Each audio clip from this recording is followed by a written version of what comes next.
The question I want to answer today is, was it worth it to invest money and time over in our community garden space? Guten gardening, everybody. Well, about a week and a half ago, we finally had to close down our spot at the community garden for the winter. Now, one of the things about growing in a community garden spot, and for those of you who are in the UK, you probably call it allotment gardening.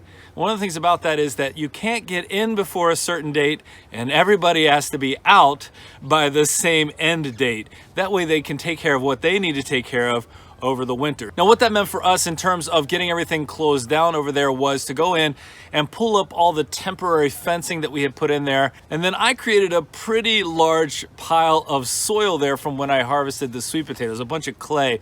So I had to get that leveled out, and then I cleared up some of the weeds that were in there. And now what you see, if you go over there, instead of, height of summer, 100, 150 families over there growing a ton of different vegetables, really cool to see. Now it's just a leveled off piece of land. There's no fencing, there's nothing there. And now they're gonna go in and they're gonna add a layer of compost. They're gonna till everything under, and then, well, we'll wait until about February before we get our new allotment. Now, one of the things that might be a little bit different, and I've never been to the UK to an allotment garden there, but I'm making some assumptions based on what I've seen other YouTubers do.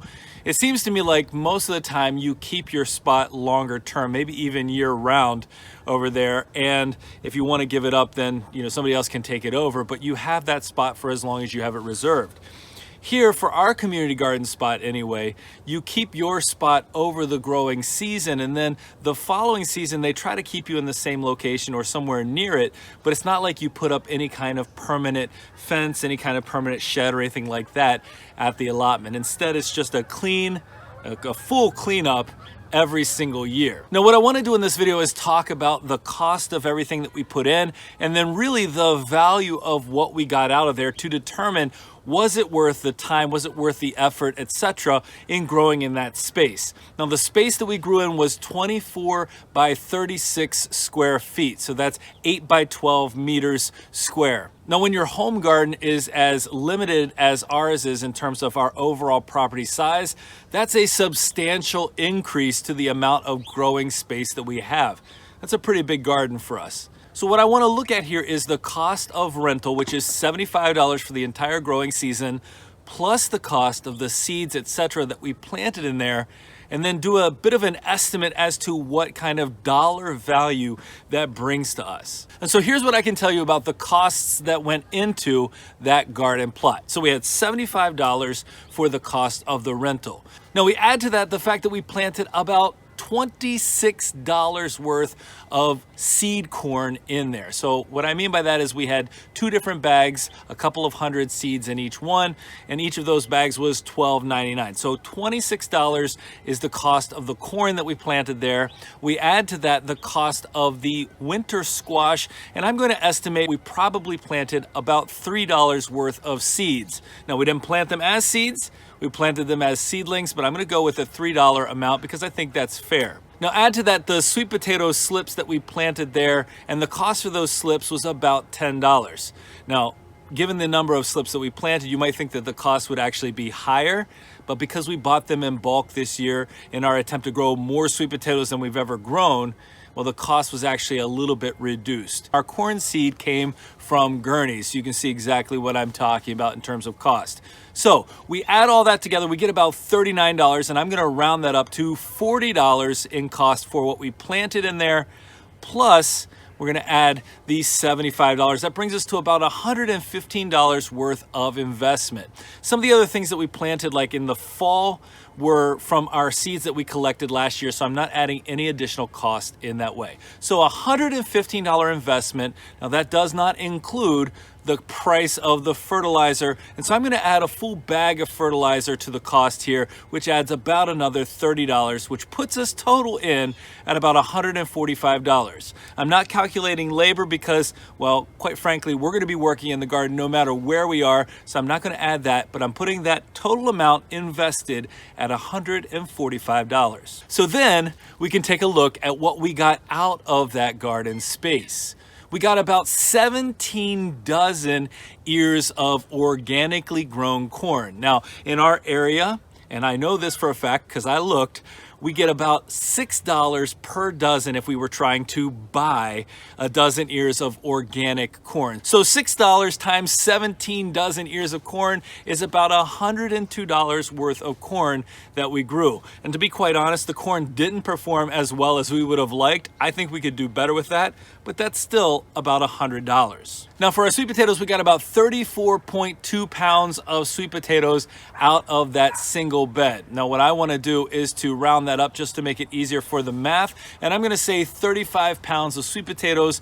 And right now what I'm seeing for organic sweet potatoes is about $2.99 a pound. If you're seeing a lower price, then you can do the adjustment there, but this is just what I've seen. So what does that mean for total cost? That's about $105 worth of sweet potatoes that we were able to pull out of that garden space. Now, the main reason why we ever went into looking at the community garden in the first place was our winter squash. Winter squash is a huge part of our winter planning in terms of overall food amount because they store really well for a long period of time. They're delicious, they're nutritious, they're a fantastic addition to our garden, but you know, winter squash take up a ton of space.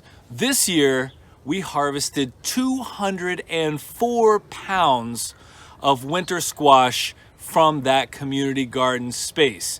And winter squash right now, organic winter squash, is about $1.99 a pound in our area.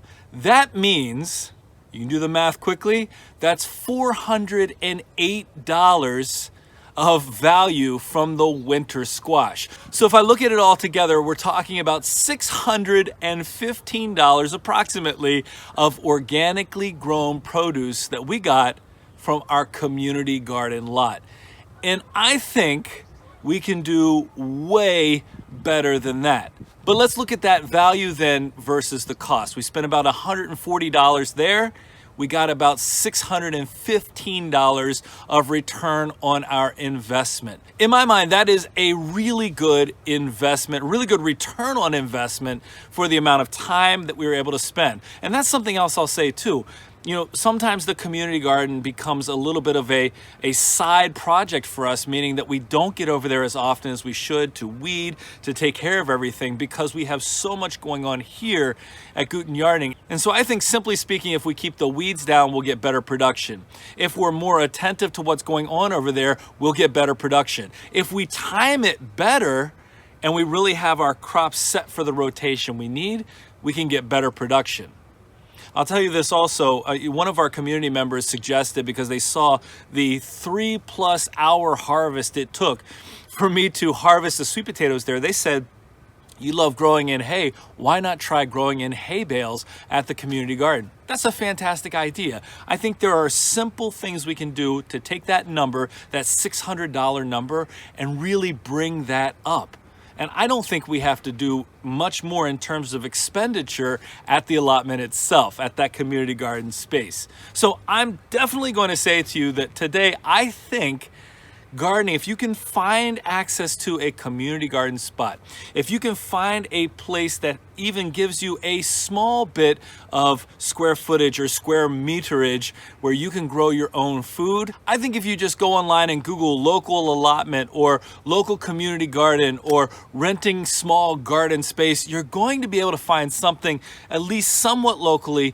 Now again, this is better for people who are gardening in small gardens who need that additional space. But I mean, when I think about this community garden spot over here where we have, again, well over 100 families, I think it's closer to 150 families who are out there gardening and getting that opportunity to grow. For many of them, that's their only garden. For others, I know for a fact, like us, that's the additional gardening space. But I see all those people being able to take advantage of a low-cost situation to really bring in some produce. And let me tell you, some of the gardeners over there are so good at what they do. They'll even come over and provide advice. They'll explain their experiences. I gotta say, I've had some amazing conversations with a couple of gentlemen over there who have talked about their experiences of growing different things, their tomatoes, their potatoes, etc. You know, one thing I didn't talk about in this video is that we did try to grow some potatoes over there and we got nothing out of it. Absolutely nothing. Now, I didn't spend any money. These were old seed potatoes, but We didn't get anything out of it because we didn't take into account the Colorado potato beetles that are over there that we don't deal with just a couple of miles away. And the end result was the plants were dead before I even got back out to check. Within a week, the greens came up and then the potato beetles just destroyed everything. So we're not gonna do that again next year. And had I had conversations with a couple of the other gardeners there, I likely would have known it wasn't ideal unless I was going to be putting some definite deterrents on top of our potato greens. Well, there it is. In my opinion, it's a great investment. This is year 2. We quadrupled the amount of space that we could grow in. Next year, we'll have first dibs, because that's one of the cool things a lot of these community gardens allow for, is that if you've been there before, you kind of get an earlier opportunity to sign up, which I think is a really nice thing. And so we'll keep that same larger growing space, and we'll do our best to make sure we're putting in the optimal crops that are going to give us the best return on investment, that are going to take advantage of that space as best we can.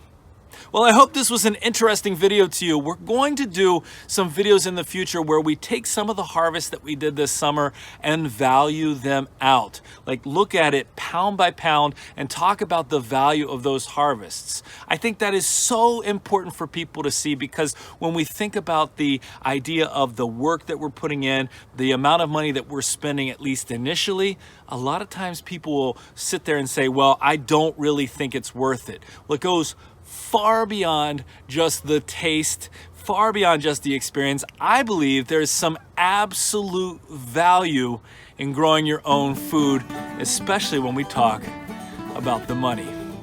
Well, I hope you enjoyed today's video, and if you did, don't forget to give us a like, leave us a comment, remember to share and subscribe, and most importantly, remember, when you're with us, you are good to grow.